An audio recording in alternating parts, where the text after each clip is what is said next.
So, sa SMM din on Friday, may nakita warehouse delivery, store delivery every Monday. Tapos, sa warehouse, dili ka diya request, pero may done new arrival on pillowcase, 11 by 18. 7 colors siya, tag 147 each kada color. So, may inventory na 147 in 7 colors.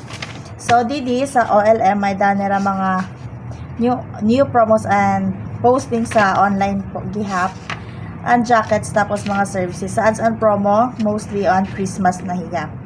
Sa refund or sa treasury department, may the customer complaint, so beware na lang kita.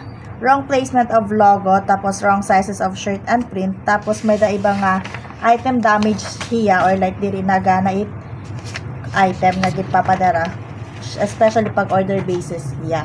Sa HR department, may quiz na gin launch according sa clearance sales by November 8 di-launch hiya. Tapos sa new page sa website, may the calendar page, tapos sa banners regarding sa sublimation, Christmas and calendar.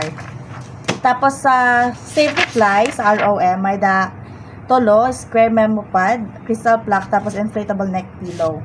Sa audit department, may nakita duha hotspot, remaining days 1 and 2, care of kay Jessa and Rafael. Tapos ang garments and consumable posting, every Thursday naka-assign kay Jessa.